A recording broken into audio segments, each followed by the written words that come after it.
organiza la pieza para estar a salvo y sobre todo bien hacer carreras en nivel.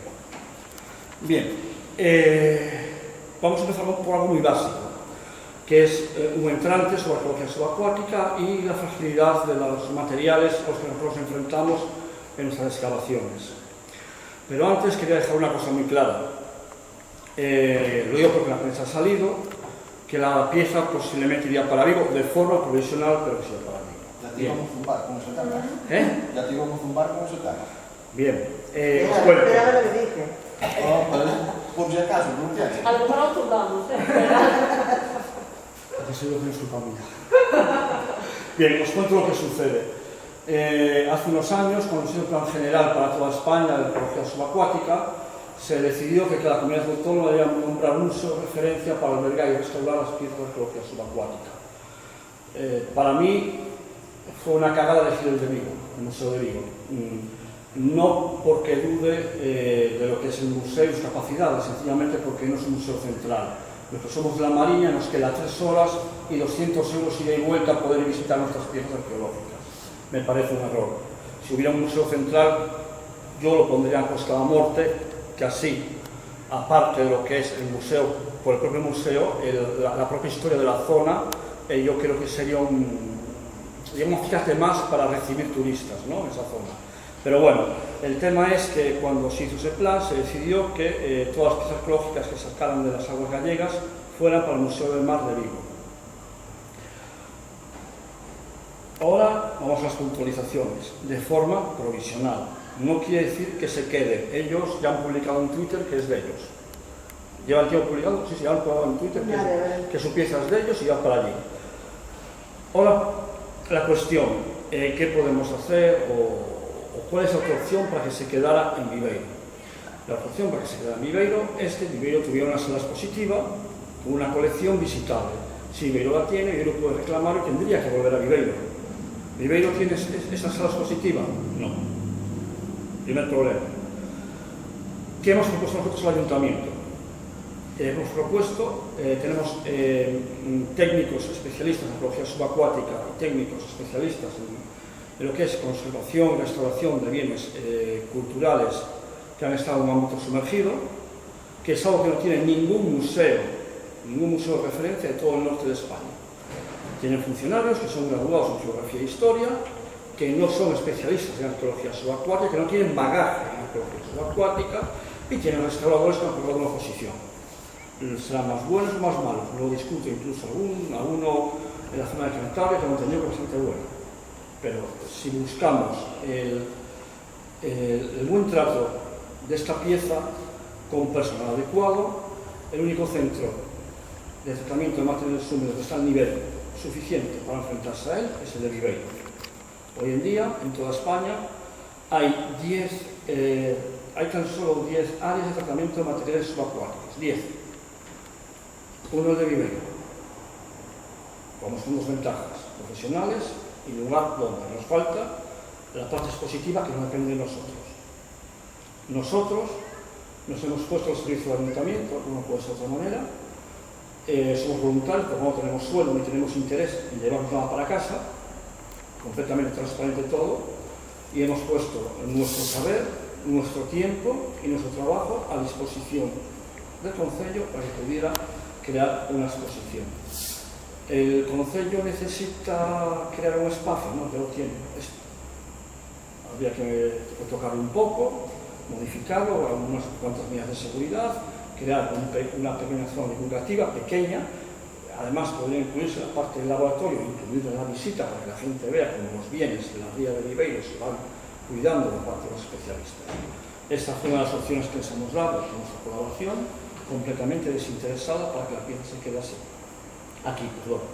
La otra opción que le dimos es como muchos otros ayuntamientos, incluidos de Viveiro, tienen piezas en naufragios expuestas. En este caso las tenemos en el paseo marítimo. Obviamente no vamos a poner el paseo marítimo o astrolabio, es obvio. Pero en la Costa da Morte hay muchos ayuntamientos que tienen piezas de alto valor arqueológico dentro de la casa consistorial en nuestro sector.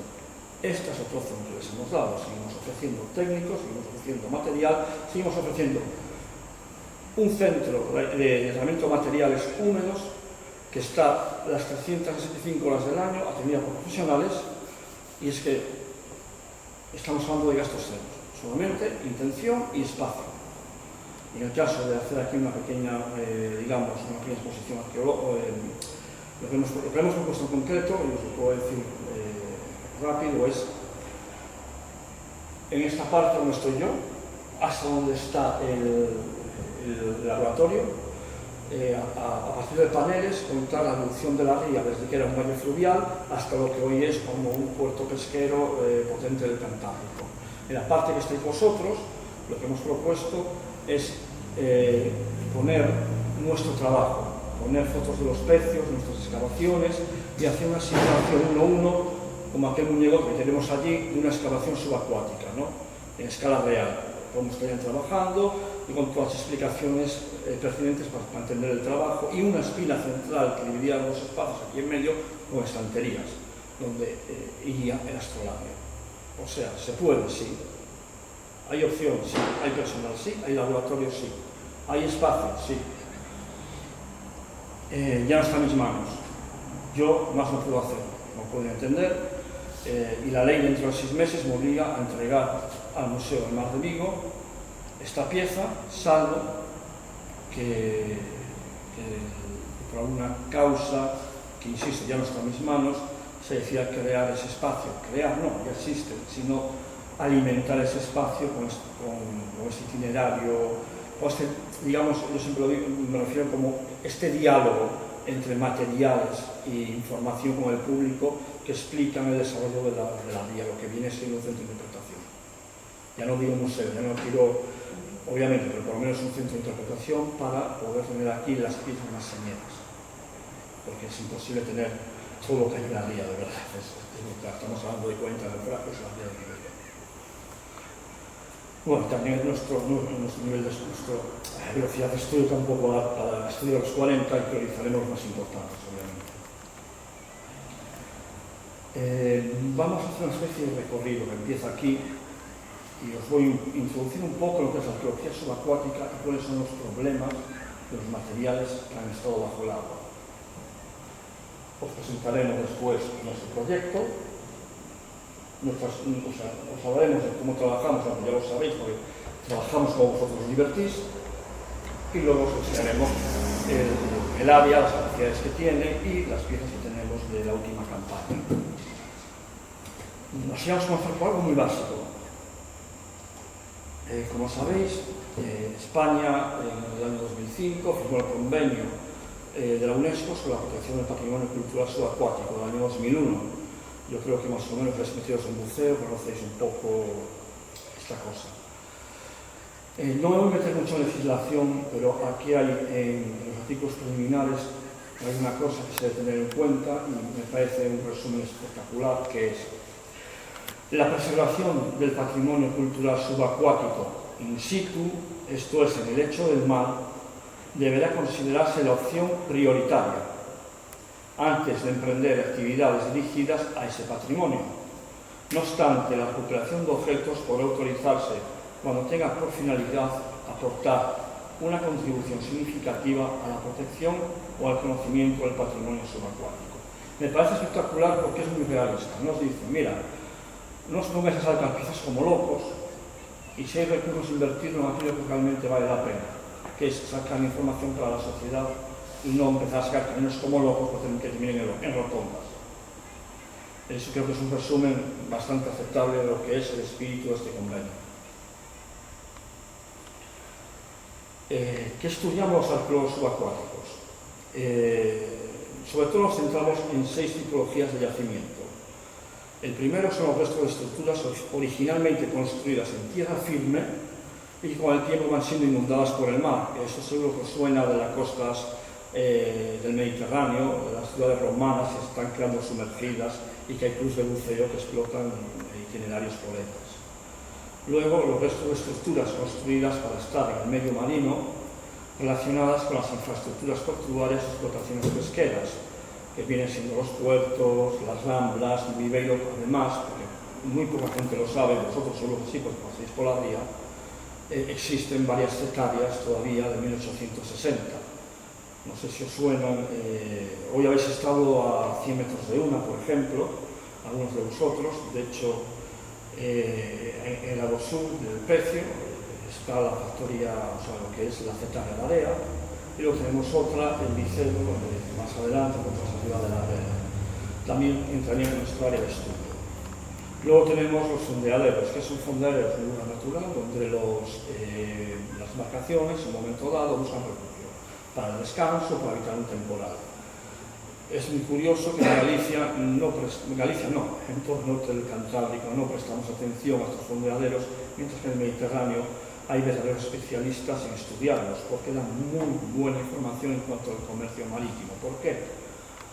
Porque nos dan las tecnologías de utilización de sus yacimientos a través de los materiales que los barcos tiraban por la borda, los marineros cuando se estropeaba un plato tiraban por la borda, se les quedaban las anclas, los fondeaderos también muchas veces, y se puede estudiar en qué momento de la historia había más movimientos en fondeadero, mirando cuánto material en ese momento de la historia obviamente aparecía en este fondeadero. Dan muy buena información, pero aquí en el norte pasamos bastante de ello. Yo no que os incluyo en el estudio, pero será un poco más adelante. Y ahora vamos a lo que nos interesa, que son los naufragios en cota de ola activa. ¿Cuáles son los naufragios en cota de ola activa? Pues lo primero es saber que la cota de ola activa son los menos 13 metros de profundidad. ¿Qué marca esta diferencia? Que los eventos meteorológicos que suceden en superficie hasta el metro menos 13 tienen una amplitud de acción, mientras a partir de la línea menos 13 empieza a decaer su efecto. Entonces los peces que están por encima de esta línea están muy machacados, los que están por debajo están en mejores condiciones y configuran el grupo quinto, que es el naufragio con estable conservación. ¿Por qué digo que este es el que nos atañe? Por lo tanto, la Fractal Magdalena, que a lo mejor habéis cruzado una vez en ella, que está a 7 u 8 metros, y el Ribeiro, al que habéis estado hoy, y lo único que habéis estado hoy, está a tan solo 5 metros, por lo cual están continuamente machacados por las temporales o cualquier evento que repercuta en el fondo. Y luego al final tenemos los yacimientos arqueológicos sobre los actuales niveles freáticos. ¿Qué viene siendo esto? Seguro que os suena el año pasado, en Nueva York ampliaron la línea de metro, apareció un barco del siglo XVIII, o hace varios años ampliaron el metro de Nápoles y aparecieron 3 barcos también de época romana. ¿Por qué aparecen estos pecios?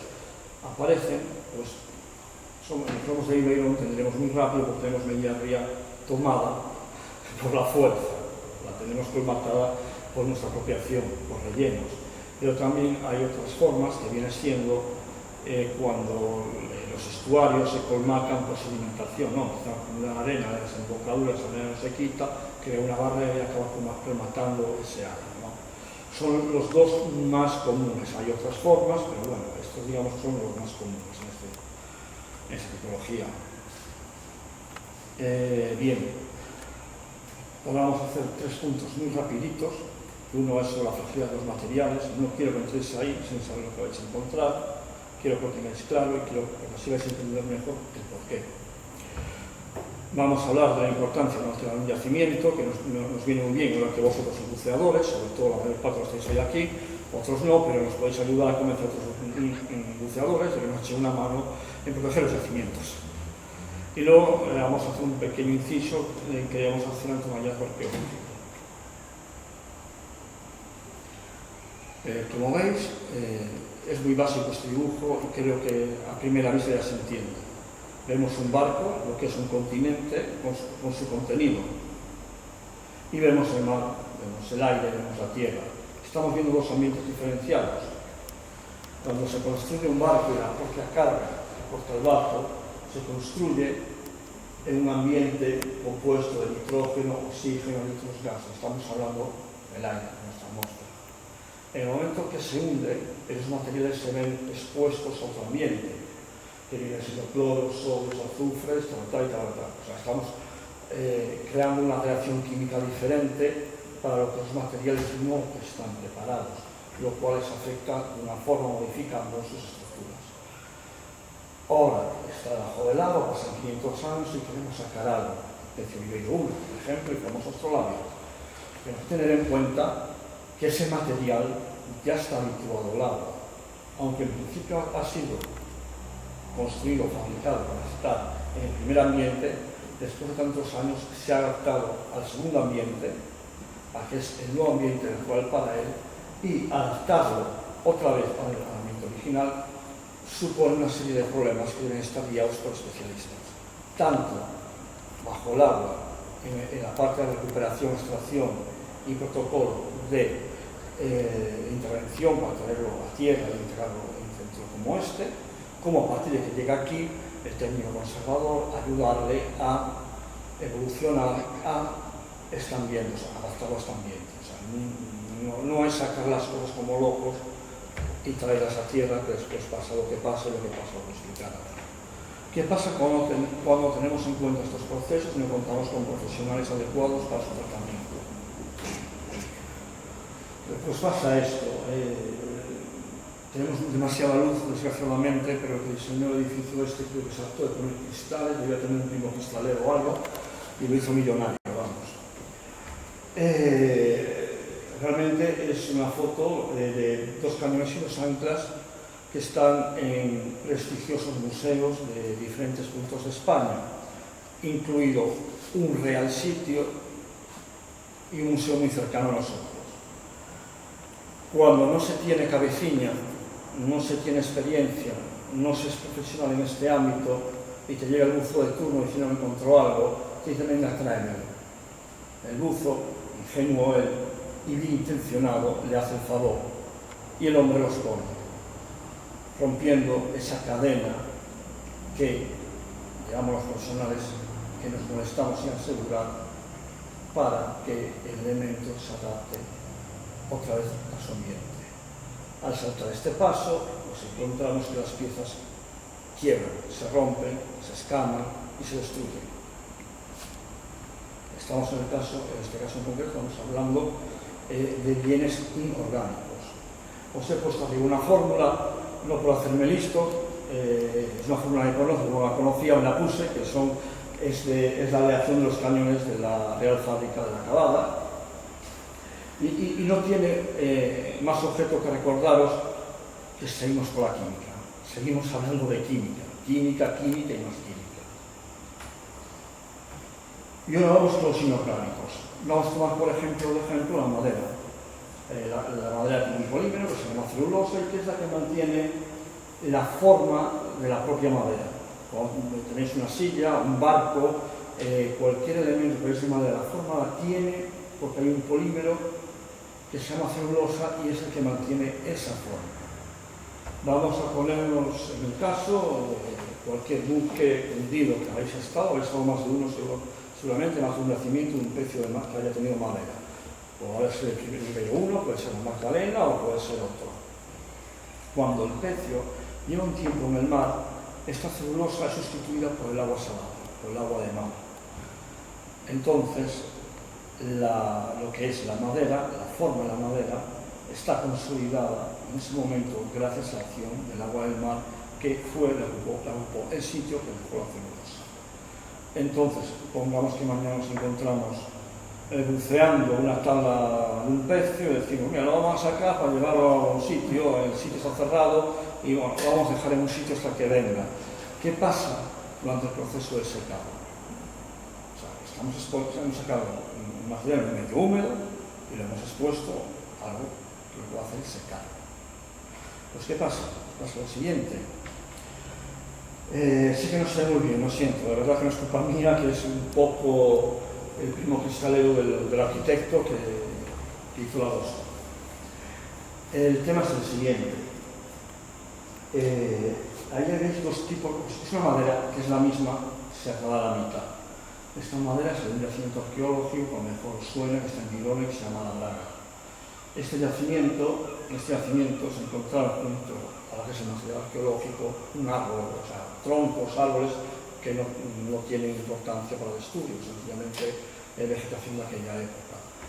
Se cogió uno de esos troncos, se cerró a la mitad y uno se puso en manos de un especialista que con técnicas de infiltración consiguió que de principio a final mantuviera su forma y otro se dejó secar.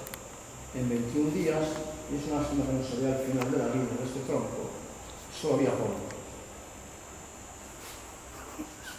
Y estamos hablando de inorgánicos, con como veis, afecta de manera diferente, pero afecta siempre este ambiente, estos cambios de ambiente a lo que es la cultura material, que nosotros denominamos los objetos arqueológicos, las arqueológicas.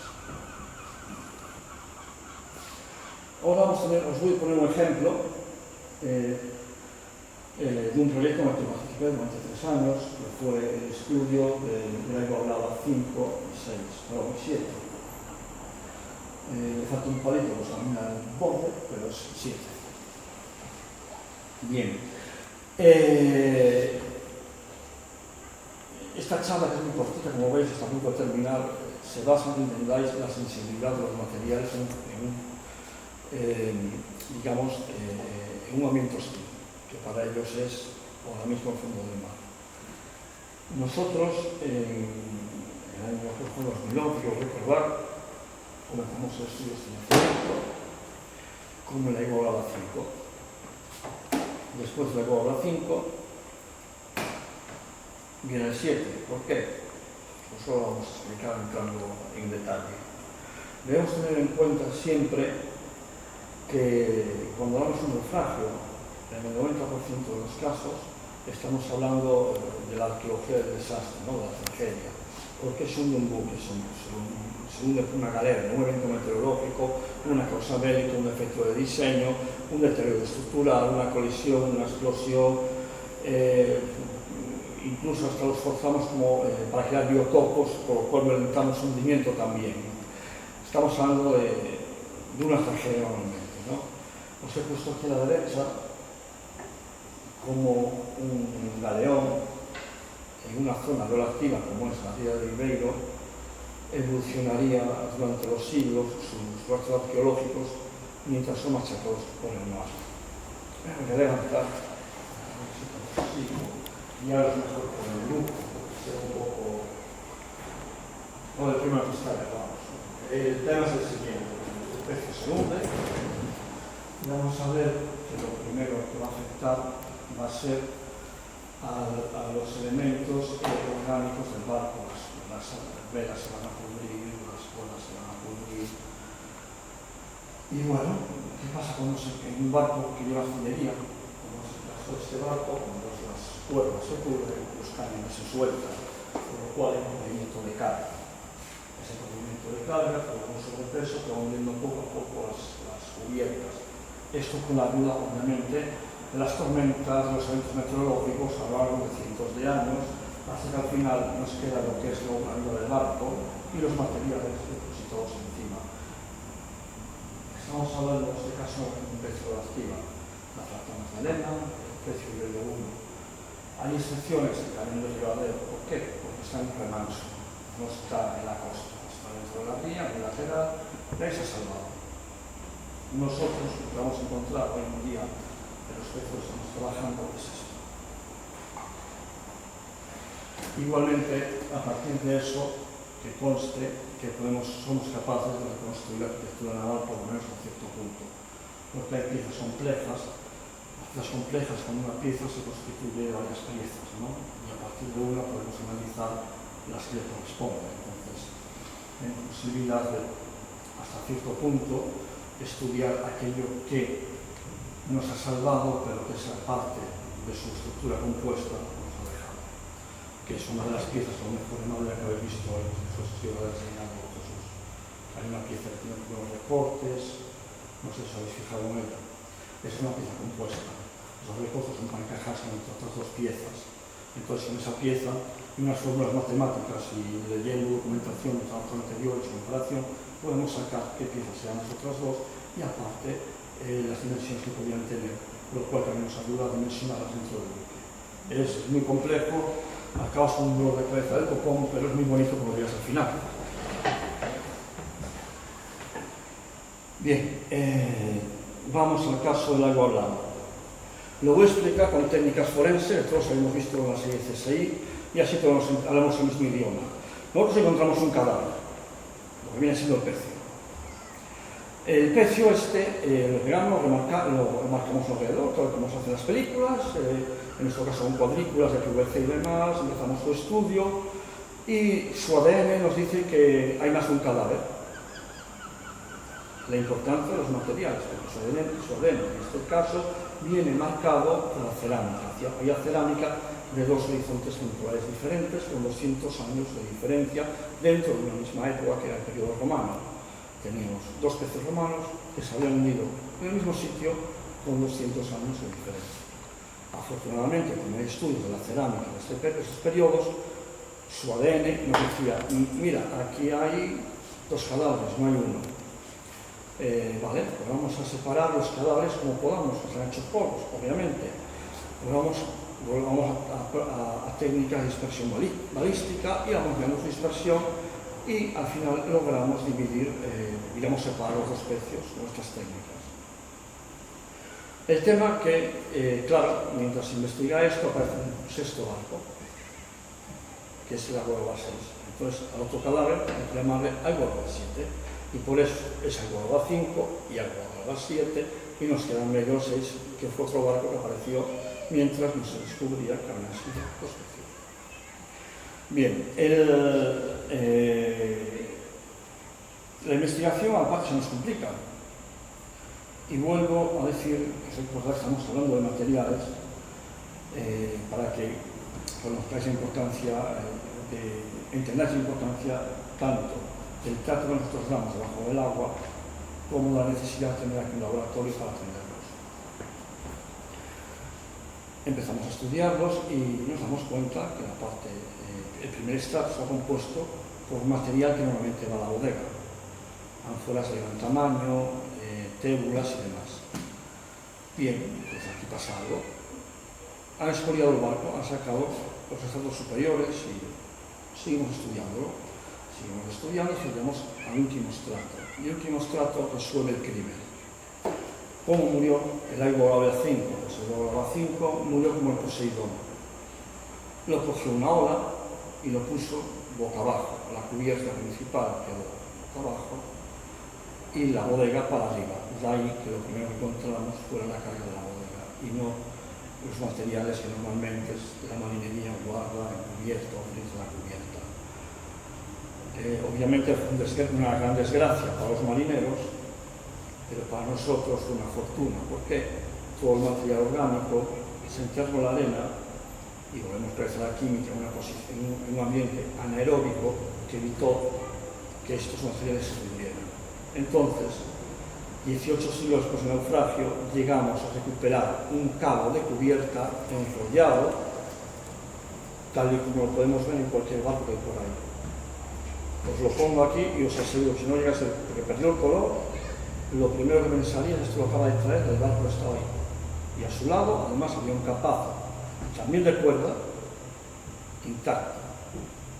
Desgraciadamente esas fotos tienen copyright, he pedido permiso para ponerlas, hoy no me ha llegado el permiso, espero que en un futuro me llegue y pueda compartirlas con vosotros. También aparecieron objetos de lujo, como esa copa labrada de cristal, o una lucerna usada, venía todavía con la parte de la boca negra, de haber sido, quemado el aceite para alumbrar la oscuridad. Además, entre la cerámica, encontramos este ánfora que tenía aquel título de Pictus escrito en lo que es la parte exterior, obviamente para que se leyera lo que contenía. Esta ánfora se conocía, ya lo comentaba, más de 100 años, todos sabíamos que este ánfora existía. En latín ahí pone aceite dulce, también sabemos que existía. Nos existía todavía más antes de tiempo. Pero gracias a esto, por primera vez, pudimos relacionar continente y contenido. Sabíamos que las dos cosas existían, pero no sabíamos que iban juntas. Esto no lo digo por vacilar, de verdad. Volvemos otra vez a lo sensible que son los materiales y ahora vais a entender, sobre todo los buceadores, por qué lo cuento. ¿Cómo se escribió esto? Se escribió con grafito. El grafito debajo del agua está húmedo. Imaginaros, os puede pasar a vosotros y no podría haber pasado a mí. Que dices, ostras, mira, ahí pone algo, voy a pasar en la mano a ver si. A mí me pudo haber pasado. Afortunadamente no la encontré yo, lo encontró un compañero con más experiencia y se puso a dar berridos bajo el agua para que nadie tocara eso. Pero creo que entendéis bien a lo que me refiero con el cuidado de los materiales. Es lo que os quería comentar. Una vez llegados aquí, terminamos ya, quería deciros, quería hacer apología de lo que sea hacer cuando hay un hallazgo, sobre todo debajo del agua, o alguien que no bucee, que pueda influir los que bucean, o pueda recomendarles cómo actuar, y es lo siguiente: hay 5 pasos muy básicos que nos ayudarían mucho a proteger nuestro patrimonio. Son tan básicos que el primero ya es no tocar, no vaya a ser que haya un título ictus puesto en una ánfora y por sacar una buena foto los que vemos sin saber lo que contenía. Es ahí que quisiera que vierais ese pequeño detalle antes de llegar aquí.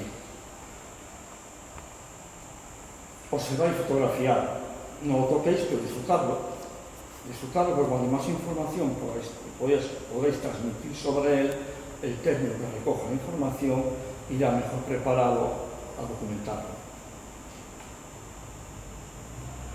Tomar referencias del lugar. Si tenéis la embarcación a bordo, tenéis el GPS o cualquier cosa. Hay otra forma más Boy Scout, que es sacar la cabeza y buscar 3 puntos característicos: una montaña, una casa fea, una iglesia, y hacer una transección y decir: mira, desde este punto se ve la iglesia, se ve la casa fea aquella de color salmón y se ve tal. Y con esto se lo transmitís al técnico y estará buscando ese punto donde vosotros veáis esas 3 cosas. Nosotros hacemos una broma, que era, cuando estábamos en el mar, cuando hacíamos las prácticas, le decíamos: coge aquella referencia y coge el puente de aquel barco. Claro, el barco se movía y teníamos al día siguiente, había perdido referencia. Somos un poco cabrones, no sé. Pero lo que nos reíamos cuando faltaba el barco, sobre todo informar a las autoridades. Y seguro que los chats en internet lo habéis visto. No, yo no informo a la Asunta porque no vienen. Claro, no informo a la Asunta porque no vienen, y si no la informas, obviamente no vienen. Es cuando se huevo la gallina, lo mismo. No informo porque no vienen. No vienen, claro. Vamos a protestar las cosas. En fin, no divulgar. Con los buceadores es imposible tirar toalla, ya sé que lo vais a decir, pero siempre os pido una cosa: vamos a hacer un paso entre caballeros. Como lo vais a decir, yo sé que lo vais a decir, no digáis el sitio exacto, hablar de una forma general, decir la ría de Viveiro, por ejemplo, y no en tal punto, en tal modo, en tal... Yo sé que lo vais a decir, porque ya me he peleado con muchos buzos y descubrí que lo mejor era ponerme de su lado, convenciéndolos de que lo van a decir, que no lo suelten todo. Porque a mí tienen dicho: claro, no decimos nada, luego vais vosotros y contáis lo que hacéis vosotros. A ver, eso no es mi interés, no se preocupe. Usted ya que lo encontró, pero no diga el punto exacto a nadie. Y así nos evitamos el descubrimiento. Y terminamos esta parte del recorrido dando gracias a quienes nos traen una mano. Es decir, que este equipo de voluntarios, nadie cobra, todos somos profesionales altamente cualificados, que como la arqueología subacuática en Galicia está muerta, literalmente no hay estudios científicos de calidad, hemos decidido dedicar un poco de nuestro tiempo al año a crear un proyecto de investigación seria, que es el proyecto que llamamos la Ría de Viveiro. La Ría de Viveiro, ¿por qué? Porque no tiene bateas, no se deben pedir más permisos de lo que se necesita, hay poca profundidad, está bien resguardada, tiene muchas ventajas, tiene los pelos de algunas otras rías, pero tiene muchas ventajas. Y aparte me queda cerca de casa, que también es otra. Obviamente con nosotros este espacio es una colaboración del señor Estudios de Viveiro, otra vez nos ha ayudado también a cubrir algunos de los gastos, los clubes de buceo, siempre que pedimos algo nos echáis la mano, si un día pedimos una barca y no la estamos utilizando, nos vais a dejar, que sí, ¿verdad que sí? Pues estas cosas hay que agradecerlas. Como no tenemos dinero para cubrirlos de oro, ni siquiera para nosotros, por lo menos damos las gracias después de la charla. Así que muchas gracias y vamos al siguiente paso.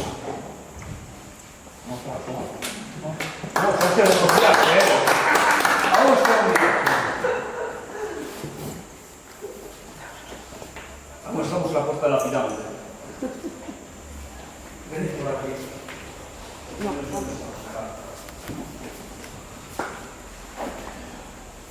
Cuando no tenemos este chiquito montado para vosotros, es una sala de briefing donde discutimos los trabajos Según lo que habéis visto, hoy este cuadrado es donde solemos trabajar y donde vivimos el trabajo. Os habéis fijado, es una forma ordenada de trabajar. En fin, una forma de trabajar, nada más. ¿Qué estamos haciendo niveles? Estamos estudiando los precios. Lo mismo que la plata de Magdalena, que es esta, y el precio de Libro, que es este. ¿Tiene su explicación? Vamos primero por la plata de Magdalena. En nuestra dirección empezamos a estudiarla y esta geometría que realizamos con la estación Tocalina es soltada. A diferencia de los que se usan en un barco, nuestro margen de error es inferior a un centímetro. O sea, aquí ahora mismo podemos trabajar con precisión quirúrgica. De hecho, tenemos una aplicación que como se va la embarcación, estamos viendo, nos estamos moviendo por encima con nuestra misma visión. Saber que abajo está el mar, con el teléfono, estamos viendo qué parte de este esquema estamos situando. La parte azul que veis rodeando es la parte de los materiales. Y esta parte es el escaldajo que sobresale. Me imagino que habéis usado todos vosotros. Bueno, es el ajo que hay ahí, donde se pegó el golpe en un costado de la voz y provocó que se perdiera la fragata. ¿Qué queremos hacer este año? Porque obviamente tenemos varias fases del proyecto y estamos en la cuarta. En esta cuarta lo que queremos saber es cuál es la dispersión de los materiales. ¿Por qué se dispersan los materiales? Porque es una cuota reactiva. La parte de la Armada, en los años 80, tenemos un locos por todo el mundo, se tiraba hombreras y bailaba abanicos, pues eso ocurrió por un lateral de ese pecho para sacar los canones. Así que antes de empezar a trabajar lo que es el yacimiento, a 5 metros de distancia de vamos a hacer sonidos sobre esos materiales. No vaya a ser que nos lleve una sorpresa y esté más impartido de lo que estimamos nosotros a ser. Este es el trabajo de este año. Ahora, tengo que indicar el trabajo de mi equipo y lo voy a aprovechar justo en este momento. Esto que veis lo ha hecho mi equipo. Planos como estos, de pecios, de narices sobre esto. Es la falta de la ley. Y voy más allá.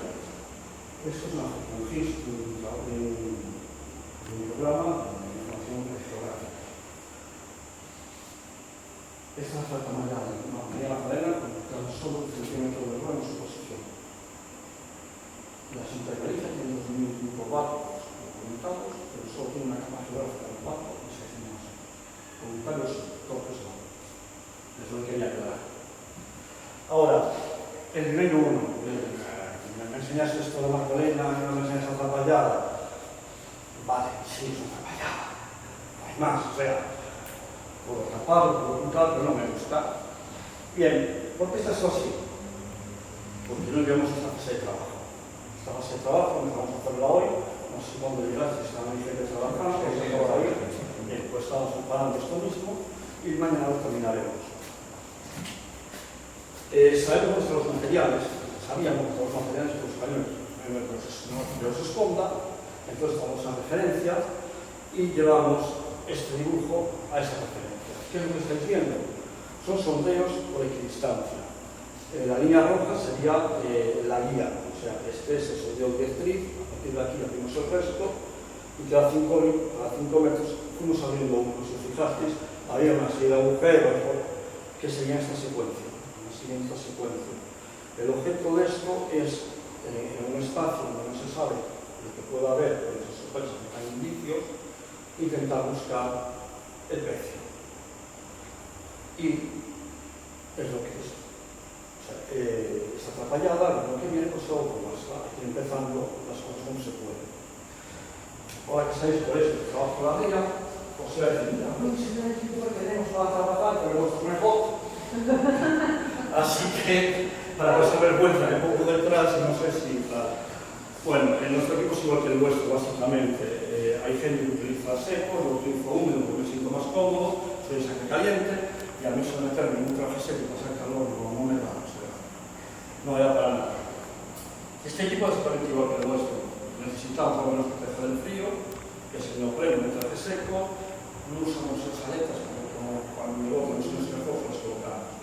Utilizamos aletas cortas, normalmente para no golpear el foco, evitar golpear lo menos posible.